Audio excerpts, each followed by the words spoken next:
Ոչ թե դու ես արմատը գրում, այլ արմատն քեզ է գրում։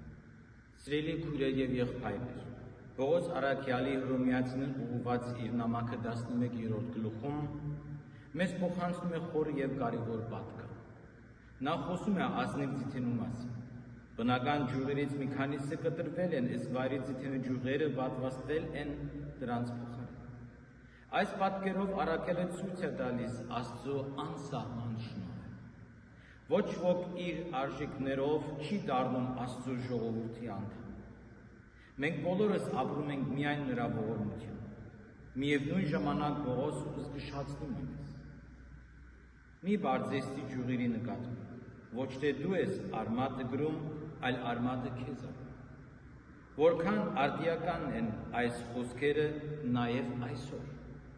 Մարդը հաջողակված է իրեն բարձր դասելու մյուսներից իր հավատքի, գիտելիքի ծագման կամ բարեպաշտության պատճառով։ Սակայն Աստծո առաջ բոլորս հավասար ենք եւ բոլորը նրան շնորհ են ունենք։ Այն ամենը, ինչ ունենք Աստծո բարգևն է։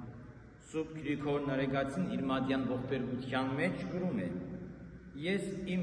արդարությունը չեմ ապավինում, այլ քո անսահման ողորմության։ Այս խոսքերը լիովին արտահայտում են Պողոս առաքյալի պատկանը։ Ճշմարիտ հավատը սկսում է ոչ թե հպարտությունից, այլ խոնարհությունից։ Երբ մարդը գիտակցում է իր թուլությունը, միայն այդ ժամանակ է բացում իր սիրտը Աստծո շնորհի առաջ։ Սուրբ Ներսես շնորհալին նույնպես իր աղոթքի մեջ ասում է. «Դեր դուր ինձ, որ ուրիշների չտատեմ, այլ նախ իմ սեփական մեղքերը տեսնեմ»։ Այսպիսի հոգևոր վիճակն է ապահովում եկեղեցի միասնությունը եւ ազատում մարդուն ինքնահավանությունից։ Ով տեսնում է իր թերությունը, նա սիրում է համբերությամբ եւ մոտենում է իր եղբոր սիրով։ Պողոս առաքյալը նաև հիշեցնում է, որ Աստված կարող է կրկին պատվաստել գոդրած ջուրերը։ Նա մեծ հույսի խոսք է, Աստծո համար գոռաց մարդ չկա։ Նրա ողորմությունը միշտ ավելի մեծ է, քան մեր մեղքերը, ուստի մենք եւս երբեք չպետք է հուսահատվենք որևէ մարդու փրկության համար։ Սուրբ Հովնան Մանդագունին ասում է. խոնարհությունը բոլոր առաքինությունների մայրն է,